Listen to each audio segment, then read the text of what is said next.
ನಿಮ್ಮನ್ನು ಕರೆಸಿ ಭ್ರಷ್ಟಾಚಾರದ ಬಗ್ಗೆ ಪ್ರಶ್ನೆ ಕೇಳದೆ ಹೋದರೆ ಅಪೂರ್ಣ ಆಗ್ಬಿಡುತ್ತೆ ಚರ್ಚೆ.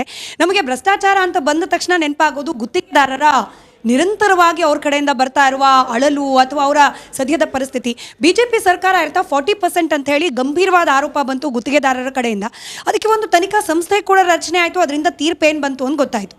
ಆದರೆ ಮತ್ತೆ ಈ ಸರ್ಕಾರದ ಮೇಲೂ ಕೂಡ ಗುತ್ತಿಗೆದಾರರು ಅಸಮಾಧಾನ ವ್ಯಕ್ತಪಡಿಸಿದ್ದಾರೆ. 60% ಅಂತಿದ್ದಾರೆ. ಇದು ಒಂದು ಥರದಲ್ಲಿ ಆರೋಪ ಮಾಡ್ತಾರೆ, ನಾಮಕಾವಸ್ಥೆ ಅನ್ನೋ ರೀತಿಯಲ್ಲಿ ಒಂದು ತನಿಖೆ ಆಗುತ್ತೆ, ಯಾರ ಮೇಲೂ ಕೂಡ ಕ್ರಮ ಆಗ್ತಿಲ್ಲ.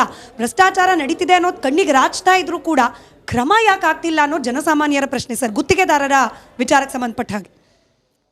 ಈ ದೇಶದಲ್ಲಿ ಭಾಳಷ್ಟು ಅಭಿವೃದ್ಧಿ ಆಗಿದೆ, ಆದರೆ ಎಲ್ಲಕ್ಕಿಂತಲೂ ಜಾಸ್ತಿ ಅಭಿವೃದ್ಧಿ ಪದ ಬೇಕಂತಲೇ ಬಳಸ್ತಾ ಇದ್ದೇನೆ ಆಗುವುದು ಭ್ರಷ್ಟಾಚಾರ. ಇದಕ್ಕೆ ಮೂಲ ಕಾರಣ ವ್ಯಕ್ತಿಗಳಲ್ಲ, ಈ ಸಮಾಜ. ನಾನು ಅಭಿವೃದ್ಧಿ ಅಂತ ಹೇಳಿದಲ್ಲ, ಇದು ಸುಳ್ಳು ಮಾತಲ್ಲ, ನಿಮಗೆ ಮಾಹಿತಿ ಕೊಡ್ತೇನೆ. ಪ್ರತಿ ವರ್ಷ 100 ಹಗರಣಗಳು ನಡೀತವೆ ಈ ದೇಶದಲ್ಲಿ. ಒಂದೊಂದು ದಶಕದಲ್ಲಿ ಒಂದೊಂದು ಹಗರಣದ ಅಭಿವೃದ್ಧಿ ಉದಾಹರಣೆ ಕೊಡ್ತೇನೆ, ನಿಮ್ಗೆ ಅರ್ಥ ಆಗ್ತದೆ ಎಂಥ ಅಭಿವೃದ್ಧಿ ಆಗಿದೆ ಅಂತ.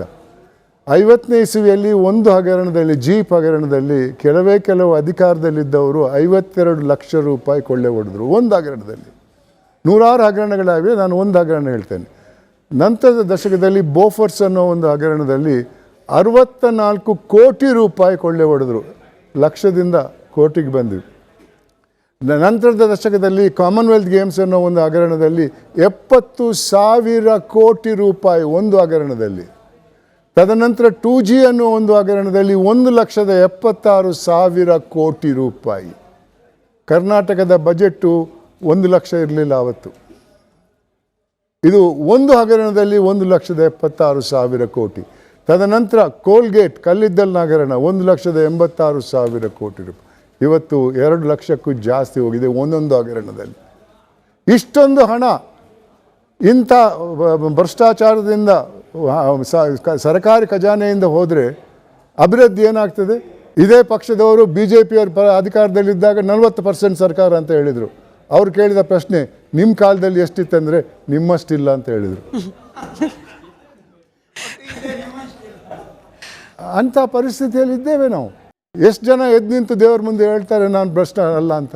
ಸರ್, ದುರಂತ ಅಂದರೆ ಇನ್ನೊಂದು ಸೈಡಲ್ಲೂ ಹಾಗೆ ಆಗ್ಬಿಟ್ಟಿದ್ಯಾ ನೋಡಿ. ನಾನು ಗುತ್ತಿಗೆದಾರರ ಪ್ರಶ್ನೆ ಕೇಳಿದೆ, ಅದೇ ಉದಾಹರಣೆ. ಗುತ್ತಿಗೆದಾರರ ಪರಿಸ್ಥಿತಿ ಹೆಂಗಾಗಿದೆ ಅಂದರೆ, ಕಮಿಷನ್ ಆ ಕಾಲದಲ್ಲೂ ಇತ್ತು, ಈ ಕಾಲದಲ್ಲೂ ಇತ್ತು. ನಾವು ಲಂಚ ಕೊಡೋಕೆ ರೆಡಿ ಇದ್ದೀವಿ, ನಾವು ಕೆಲಸ ಮಾಡಿದಕ್ಕೆ ದುಡ್ಡು ಬಿಡುಗಡೆ ಆದರೆ ಸಾಕು, ಆ ಪರಿಸ್ಥಿತಿಗೆ ಹೋಗ್ಬಿಟ್ಟಿದ್ದಾರೆ ಗುತ್ತಿಗೆದಾರರು ಇವತ್ತು. ಗುತ್ತಿಗೆದಾರರು ಹೇಳುವ ಮಾತಿದೆ ಅಲ್ಲ, ಅದು ಅಪರಾಧ. ಲಂಚ ಕೊಡುವುದು ಅಪರಾಧ. ಓಪನ್ ಆಗಿ ಹೇಳ್ತಾರಲ್ಲ, ನಾವು ಹಿಂದಿನವ್ರಿಗೆ 40% ಕೊಟ್ಟಿವಿ, ನಿಮ್ಗೆ ಇವಾಗ 60% ಕೊಡಬೇಕಂತ.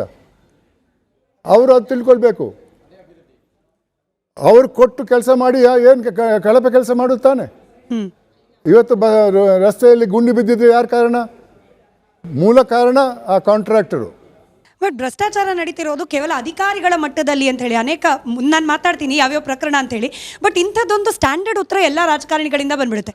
ಯಾವುದಾದ್ರೂ ಇಲಾಖೆಯನ್ನು ಗುರುತು ಮಾಡಿ ಇಲ್ಲಿ ಭ್ರಷ್ಟಾಚಾರ ಅಂದರೆ ಅಲ್ಲಿನ ಅಧಿಕಾರಿಗಳು, ಸಂಬಂಧಪಟ್ಟ ಇಲಾಖೆಯ ಸಚಿವರಿಗೂ ಗೊತ್ತಿಲ್ಲ, ಸರ್ಕಾರಕ್ಕೂ ಗೊತ್ತಿಲ್ಲ ಅನ್ನೋ ರೀತಿಯಲ್ಲಿ. ಅಂದರೆ ಕೇವಲ ಭ್ರಷ್ಟಾಚಾರ ಅಧಿಕಾರಿಗಳ ಮಟ್ಟದಲ್ಲಿ ಮಾತ್ರ ನಡೀಲಿಕ್ಕೆ ಸಾಧ್ಯ ಇದೆ. ಇವತ್ತು ಅಧಿಕಾರಿಗಳು ಆರ್ ಓನ್ಲಿ ಕಾಂಡ್ಯೂಟ್ಸ್ ಅಂತೇವೆ, ಪೈಪು. ಅಲ್ಲಿ ತಗೊಂಡು ಇಲ್ಲಿ ಬರುವಾಗ ಎಲ್ಲ ಡಿಸ್ಟ್ರಿಬ್ಯೂಷನ್ ಮಾಡಬೇಕಾಗ್ತದೆ, ಹಂತ ಹಂತಕ್ಕೆ ಕೊಡಬೇಕಾಗ್ತದೆ. ಅವರಿಗೆ ಸ್ವಲ್ಪ ಉಳಿಬೋದು. ಆದರೆ ದೊಡ್ಡ ಮಟ್ಟದಲ್ಲಿರುವವರು ದೊಡ್ಡ ಭ್ರಷ್ಟರು. ಈ ರಾಜಕೀಯ ಆರೋಪದ ಭಾಗವಾಗಿ ಹಗರಣಗಳು ಬರುತ್ತೆ, ಅದರಲ್ಲೂ ಚುನಾವಣೆ ಸಂದರ್ಭದಲ್ಲಿ ಭಾರಿ ಚರ್ಚೆ ಆಗುತ್ತೆ, ನಂತರದಲ್ಲಿ ಅದೆಲ್ಲವೂ ಕೂಡ ಕಣ್ಮರೆ ಆಗಿಬಿಡುತ್ತೆ ಅಂತ ಹೇಳಿ. ಫಾರ್ ಎಕ್ಸಾಂಪಲ್, ಕೋವಿಡ್ ಸಂದರ್ಭದಲ್ಲಿ BJP ಸರ್ಕಾರದ ಮೇಲೆ ಕಾಂಗ್ರೆಸ್ನವರು ಬಹಳ ದೊಡ್ಡ ಆರೋಪ ಮಾಡಿದ್ರು. ಇಲ್ಲಿವರೆಗೂ ಜನಸಾಮಾನ್ಯರಿಗೆ ರೀಚ್ ಆಗ್ತಾ ಇಲ್ಲ. ಮಾಡಿದ ಆರೋಪಕ್ಕೆ ಶಿಕ್ಷೆ ಯಾರಿಗಾಯಿತು? ಯಾರು ತಪ್ಪು ಮಾಡಿದ್ರು? ತಪ್ಪು ಮಾಡಿದ ನಿಜಾನ? ಈಗಲೂ ಕೂಡ ಸಾರ್ವಜನಿಕರಲ್ಲಿ ಕ್ವೆಶ್ಚನ್ ಮಾರ್ಕೇ ಉಳಿದುಬಿಟ್ಟಿದೆ. ಇದು ನಮ್ಮ ಆಡಳಿತ. ಇವತ್ತು ಆ ಆಡಳಿತ ಅಂದರೆ ಬರೀ ಶಾಸಕಾಂಗ ಕಾರ್ಯಾಂಗ ಮಾತ್ರ ಅಲ್ಲ, ನ್ಯಾಯಾಂಗದ ಕೈವಾಡ ಕೂಡ ಇದೆ. ಅದರಿಂದ ಎಲ್ಲಿ ಬೇಕೋ ಅಲ್ಲಿ ಬೇಗ ಆಗ್ತದೆ, ಎಲ್ಲಿ ಬೇಡವೋ ಅಲ್ಲಿ ಆಗೋದಿಲ್ಲ ಅಂತ ಇದೆ. ಅದರಲ್ಲಿ ತಪ್ಪಂತ ತಿಳ್ಕೊಳ್ಳಲ್ಲ. ಇವತ್ತು ಯಾರಾದರೂ ಜೈಲಿಗೆ ಹೋದರೆ, ಯಾಕ್ರಿ ಜೈಲಿಗೆ ಹೋದವ್ರಿಗೆ ಸನ್ಮಾನ ಮಾಡ್ತೀರಿ ಅಂತ ಕೇಳಿದರೆ, ಅವರೆಬ್ಬರೇನೇ ಜೈಲಿಗೆ ಹೋದದ್ದು, ಮಹಾತ್ಮ ಗಾಂಧಿಯವರು ಹೋಗಿಲ್ಲ ಅಂತಾರೆ. ಎಂಥ ಸಮಾಜದಲ್ಲಿದ್ದೇವೆ. ಅವನು ಲಂಚ ತಗೊಳ್ತಾನೆ, ಅವನೊಬ್ಬನೇ ಲಂಚ ತಗೊಳ್ಳೋದು. ಈ ರೀತಿ ಇದೆ. ಈ ಸಮಾಜದ ಭಾವನೆಯನ್ನು ನಾವು ಬದಲಾಯಿಸಬೇಕು. ಅದಕ್ಕೆ ನಮ್ಮಲ್ಲಿ ಬದಲಾವಣೆ ಬರಬೇಕು. ರಾಜಕೀಯ ವ್ಯವಸ್ಥೆ ಭ್ರಷ್ಟಾಚಾರವನ್ನು ಎಷ್ಟು ಕಾಮನ್ ಅನ್ನೋ ರೀತಿಯಲ್ಲಿ ಒಪ್ಕೊಂಡ್ಬಿಟ್ಟಿದೆ ಅಂದರೆ ಕಾಂಗ್ರೆಸ್ ಸರ್ಕಾರ ಬಂದ ನಂತರದಲ್ಲಿ ವಾಲ್ಮೀಕಿ ಹಗರಣ ಬಹಳ ಸದ್ದಾಯಿತು. ಸಚಿವರು ಕೂಡ ರಾಜೀನಾಮೆ ಕೊಟ್ಟರು, ಜೈಲ್ಗೂ ಹೋದರು. ಇಡಿ ಅಂತೂ ನೇರವಾಗಿ ಬರೆದುಬಿಟ್ಟು ವಾಲ್ಮೀಕಿ ನಿಗಮದ ಹಣವನ್ನು ಪಕ್ಕದ ರಾಜ್ಯದ ಚುನಾವಣೆಗೆ ಬಳಕೆ ಮಾಡಿಕೊಳ್ಳಲಾಗಿದೆ ಅಂತೇಳಿ. ಇಷ್ಟಾದ್ಮೇಲೂ ಕೂಡ ಮುಖ್ಯಮಂತ್ರಿ ಆಗಿದ್ದವರು ಯಾರ ಮೇಲೆ ಆರೋಪ ಬಂತು ಆ ಸಚಿವರನ್ನ, ಮಾಜಿ ಸಚಿವರನ್ನ ಮತ್ತೆ ಸಂಪುಟಕ್ಕೆ ಸೇರಿಸ್ಕೊಳ್ತೀನಿ ಅಂತ ಹೇಳಿ ಮುಖ್ಯಮಂತ್ರಿಗಳು ಬಹಿರಂಗವಾಗಿ ಹೇಳ್ತಾರೆ. ಇನ್ನೂ ಅದರ ಪ್ರಕರಣದ ತೀರ್ಪು ಬಂದಿಲ್ಲ, ಫೈನಲ್ ವರ್ಡಿಕ್ಟ್ ಅನ್ನೋದು ಬಂದಿಲ್ಲ, ಜನರಿಗೆ ತಪ್ಪು ಮಾಡಿರೋದು ಯಾರಲ್ಲ ಅನ್ನೋದ್ರ ಬಗ್ಗೆ ಕ್ಲಾರಿಟಿ ಇಲ್ಲ. ಬಟ್ ಸಚಿವ ಸಂಪುಟಕ್ಕೆ ವಾಪಸ್ ಕರ್ಕೊಳ್ಳೋದ್ರ ಬಗ್ಗೆ ಈಗಲೇ ಹರಿ ಇದೆ. ಹೌದು, ಯಾಕಂದರೆ ಆ ಗೌರವ ಅಂಥವ್ರಿಗೆ ತಾನೆ. ಅವರನ್ನು ತಂದರೆ ಅವ್ರ ಜೊತೆ ಬರ್ತಾರೆ ಸಪೋರ್ಟ್ ಮಾಡೋಕ್ಕೆ. ಇದೇ ಬಂದದ್ದು ಕಷ್ಟ. ಕೋರ್ಟ್ಗಳೆಲ್ಲ ಅಷ್ಟೇ, ಯಾರ ಕೇಸು ಎಷ್ಟು ವರ್ಷ ಆಗ್ತದೆ, ಯಾರಿಗೆ ಬೇಗ ಆಗ್ತದೆ. ಇದೇ ಕೇಸು ಎಷ್ಟು ವರ್ಷ ಆಯ್ತು ಬರದೆ. ಆದರೆ ಬೇರೆ ಕೇಸ್ ಇದೆ, ಫಟಾಫಟ್ ತೀರ್ಪು ಬರ್ತದೆ, ಖುಲಾಸೆ ಆಗ್ತಾರೆ. ನ್ಯಾಯ ಅನ್ನೋದು ಎಲ್ಲರಿಗೂ ಒಂದೇ ಅಲ್ಲ. ನೀವು ಪದೇ ಹೇಳ್ತಿದ್ರಿ ಸರ್, ಕೆಲ ಪ್ರಕರಣಗಳು ಬೇಗ ಇತ್ಯರ್ಥ ಆಗ್ಬಿಡುತ್ತೆ ನ್ಯಾಯಾಲಯದಲ್ಲಿ ಅಂತ ಹೇಳಿ. ತಾಜಾ ಉದಾಹರಣೆ ಮೂಡಾ ಕೇಸ್. ಬೇರೆ ಪ್ರಕರಣಗಳಿಗೆಲ್ಲ ಸಾಕಷ್ಟು ಜಗ್ಗುವ ನ್ಯಾಯಾಲಯ, ಮೂಡಾ ಕೇಸ್ನಲ್ಲಿ ಮಾತ್ರ ಪಟಾಫಟ್ ಅಂತ ಹೇಳಿ ತೀರ್ಪು. ಒಂದು ಕೇಸು, ಅದೇ ರೀತಿ ಬೇರೆ ಕೇಸ್ಗಳಿವೆ. ಅದೇ ರೀತಿ ಅದೇ ಅಧಿಕಾರದಲ್ಲಿದ್ದವರ ಕೇಸ್ಗಳು ಮುಂದೆ ಹೋಗ್ತಾ ಇರ್ತದೆ ಕೂಡ. 25-30 ವರ್ಷ ಆದರೂ ಕೇಸ್ ನಡೀತಾ ಇರ್ತದೆ. ನಾನು ಎಷ್ಟೋ ಸಲ ನ್ಯಾಯಾಂಗದಲ್ಲೇ ಈ ವಿಚಾರವನ್ನು ಚರ್ಚೆ ಮಾಡಿದ್ದೇನೆ. ಮೊದಲು ನಮ್ಮ ಪದ್ಧತಿಯನ್ನು ಬದಲಾಯಿಸೋಣ, ಬೇಗನೆ ಶಿಕ್ಷೆ ಆದ.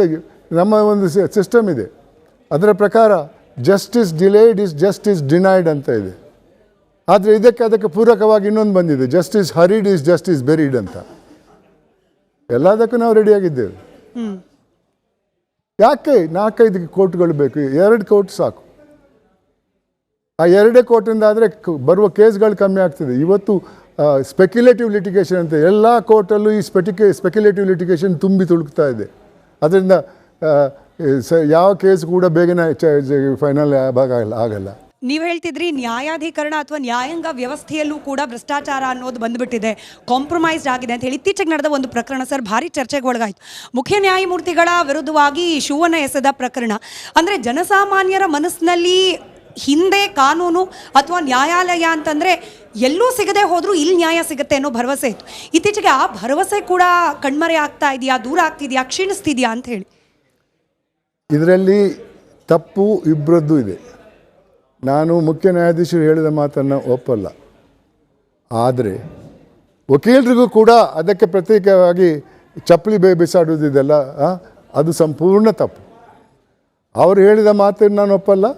ಅದಕ್ಕೆ ಇವರು ಬೇರೆ ಕಾರಣ ತಗೊಳ್ಬೇಕಾಗಿತ್ತು, ಬೇರೆ ದಾರಿ. ಆದರೆ ಶೂ ತೆಗೆದು ಹೊಡೆಯೋದು ಇನ್ನು ಕೋರ್ಟಲ್ಲಿ. ಯಾಕಂದರೆ ಆ ಸಂಸ್ಥೆಗೆ ಅದರದ್ದೇ ಆದ ಒಂದು ಗೌರವ ಇದೆ. ಆ ಗೌರವಕ್ಕೆ ಕಾರಣ ನ್ಯಾಯಾಧೀಶರು ಮತ್ತು ವಕೀಲರು ಇಬ್ಬರು ಕೂಡ. ಒಬ್ಬ ತಪ್ಪು ಮಾಡಿದಂಥ ಅವನು ಹೊಡೆದಂಥ ಇವನು ಹೊಡೆದ್ರೆ ಇಬ್ಬರು ಹೊಡೆದಂಗೆ ಆಯ್ತಲ್ಲ, ಇಬ್ಬರ ಮೇಲೆ ಕೇಸ್ ಆಗಬೇಕಾಗ್ತದೆ. ಈಗ ಹೆಂಗಾಗಿದೆ ಅಂದರೆ ನಮ್ಮ 3 ಕಡೆ ಒಂದು ಮಾತು ಹೇಳ್ತಾರೆ, 100ಕ್ಕೆ ಡಯಲ್ ಮಾಡಿದ್ರೆ ಪೊಲೀಸ್ ಬರ್ತಾರೆ, 100 ರೂಪಾಯಿ ಕೊಟ್ಟರೆ ಹೋಗ್ಬಿಡ್ತಾರೆ. ಸರ್, ಸ್ಟ್ಯಾಟಿಸ್ಟಿಕಲ್ ಡೇಟಾ ಇಟ್ಕೊಂಡು ಮಾತಾಡೋದಾದರೆ 2 ವಾರದಲ್ಲಿ ಬೆಂಗಳೂರು ಸಿಟಿ ಪೊಲೀಸಲ್ಲಿ 20 ಆಫೀಸರ್ ಸಸ್ಪೆಂಡ್ ಆಗಿದ್ದಾರೆ on allegations of corruption sir. ಮತ್ತು ಇದ್ರ ಕಡೆ ಬರೋದಾದರೆ FIR ಹಾಕೋಕ್ಕೆ ದುಡ್ಡು ಕೊಡಬೇಕು. ಆ FIR ಯಾವಾಗ ಕೋರ್ಟಿಗೆ ಮೂವ್ ಆಗುತ್ತೆ, ಕೋರ್ಟಲ್ಲೂ ಈಗ ಕರಪ್ಷನ್ ಬಂದ್ಬಿಟ್ಟಿದೆ ಸರ್. ಈಗ ನೋಡೋದಾದರೆ ಯಶವಂತ್ ವರ್ಮಾ ಕೇಸು ಭಾಳ ಸುದ್ದಿ ಮಾಡಿದೆ ರಾಷ್ಟ್ರಾದ್ಯಂತ. ಸೊ ಈಗ ಕೋರ್ಟಲ್ಲಿ ಆಗ್ತಿರೋಂಥ ಕರಪ್ಷನನ್ನು ಹೇಗೆ ತಡೆಗಟ್ಟಬೋದು ಅಂತ ಒಂದು ಕೇಳ್ತಾ ಇರೋದು ನಿಮಗೆ. ಹಾಗೆ ಭ್ರಷ್ಟಾಚಾರವನ್ನು ಸಂಪೂರ್ಣವಾಗಿ ನಿಲ್ಲಿಸ್ಬೇಕಂದ್ರೆ ಏನು ಕ್ರಮ? ಭ್ರಷ್ಟಾಚಾರವನ್ನು ಸಂಪೂರ್ಣ ನಿರ್ಮೂಲ ಮಾಡೋಕ್ಕೆ ಸಾಧ್ಯವಿಲ್ಲ. ನನ್ನ ಅನಿಸಿಕೆಯಲ್ಲಿ ಸೃಷ್ಟಿಕರ್ತನೇ ಈ ಒಂದು ಗುಣವನ್ನು ನಮ್ಮ ಮುಂದೆ ಇಟ್ಟಿದ್ದಾನೆ. ಬೇಕಾದರೆ ತಗೊಳ್ಳಿ, ಬೇಡದ್ರೆ ಬಿಟ್ಟುಬಿಡಿ ಅಂತ. ಯಾಕಂದರೆ ನೀವು ಪುರಾಣ ಓದಿ ನೋಡಿ, ಪುರಾಣದಲ್ಲೂ ಕೂಡ ಭ್ರಷ್ಟಾಚಾರದ ಇದಿದೆ, ಟಾಪಿಕ್ ಇದ್ದೇ ಇದೆ. ಅದನ್ನು ನಿಯಂತ್ರಿಸ್ಬೋದು. ಹಿಂದೆ ಈ ಮಟ್ಟದಲ್ಲಿ ಇರಲಿಲ್ಲ. ಕೆಲವು ಗುಂಪಲ್ಲಿತ್ತು, ಪೊಲೀಸ್ ಡಿಪಾರ್ಟ್ಮೆಂಟಲ್ಲಿ, ಟ್ರಾನ್ಸ್ಪೋರ್ಟ್ ಡಿಪಾರ್ಟ್ಮೆಂಟಲ್ಲಿ, ರೆವಿನ್ಯೂ ಡಿಪಾರ್ಟ್ಮೆಂಟಲ್ಲಿ ಇತ್ತು. ಒಂದು ಹಂತಕ್ಕೆ ಮಾತ್ರ ಇತ್ತದು. ಅದರ ಪರಿಣಾಮ ದೇಶದ ಆರ್ಥಿಕ ಪರಿಸ್ಥಿತಿಯಲ್ಲಿ ಬರಲಿಲ್ಲ ಆವಾಗ. ಇವತ್ತು ಆಗಲ್ಲ, ಇವತ್ತು ಮೇಲಿಂದ ಬರ್ತದೆ.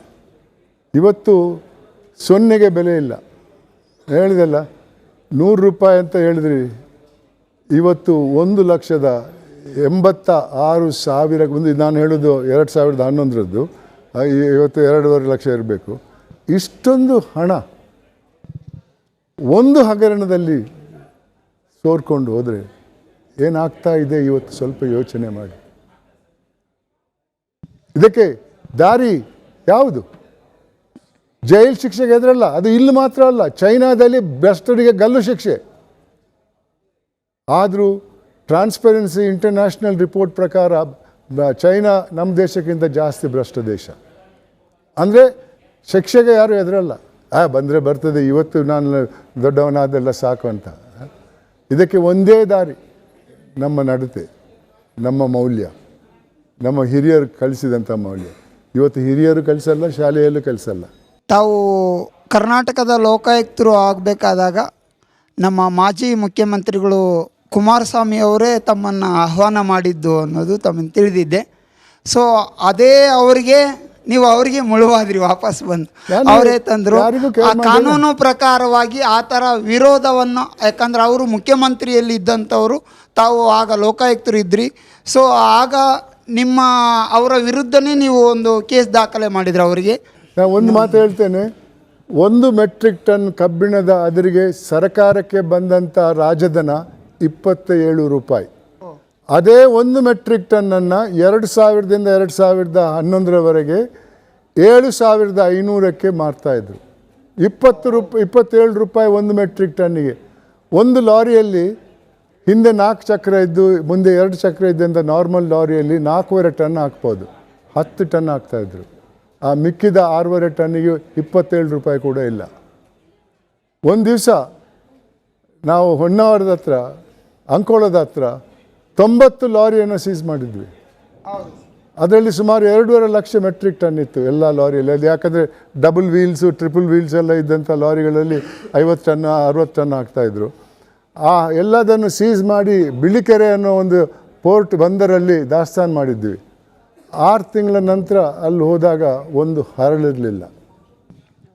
ಭಾರತದ ಅತಿ ದೊಡ್ಡ ಎಕ್ಸ್ಪೋರ್ಟರ್ಸು, ಬಹಳ ದೊಡ್ಡ ಎಕ್ಸ್ಪೋರ್ಟರ್ಸು ಅವರು ಇದ್ದರು, ಕರ್ನಾಟಕದವರು ಇದ್ದರು, ಅಧಿಕಾರಿಗಳು ಪ್ರತಿಯೊಬ್ಬರೂ ಅದರಲ್ಲಿ ಸೇರಿಕೊಂಡಿದ್ದರು. ಮತ್ತು ಭಾಳ ಜನರು ಖುಲಾಸೆ ಆಗಿದ್ದಾರೆ ಅದರಲ್ಲಿ. ಅದರಿಂದಾಗಿ ಹೇಳೋಕ್ಕೆ ಏನಿಲ್ಲ, ನನ್ನ ಪ್ರಯತ್ನ ನಾನು ಮಾಡಿದ್ದೇನೆ, ಕರ್ನಾಟಕದ ಜನತೆಗೆ ತೋರಿಸ್ಕೊಟ್ಟಿದ್ದೇನೆ ಎಷ್ಟೊಂದು ಅನ್ಯಾಯ ಆಗಿದೆ ಅಂತ. ಇವಾಗ ಸುಪ್ರೀಂ ಕೋರ್ಟ್ನವರು ಒಂದು ಕಮಿಟಿ ಮಾಡಿದ್ದಾರೆ, ನನ್ನ ವರದಿ ಆಧಾರದ ಮೇಲೆ ಎಷ್ಟು ಲಾಸ್ ಆಗಿದೆ ಅದನ್ನೆಲ್ಲ ರಿಕವರಿ ಮಾಡಬೇಕಂತ. ಅಲ್ಲೂ ಏನೂ ಆಗಿಲ್ಲ, ಇನ್ನೂ ಆಗಿಲ್ಲ. ಸುಮಾರು 60,000 ಕೋಟಿ ಅಂತ ಹೇಳ್ತಾರೆ ಇವಾಗ ರಿಕವರ್ ಮಾಡೋಕ್ಕೆ. ಮಾಡಿದರೆ 5 ಗ್ಯಾರಂಟಿಗೆ ಬೇಕಾದ ಹಣ ಆದರೂ ಬರ್ಬೋದು. ಇವತ್ತು ಬೇರೆ ಹಣ ಇಲ್ಲ.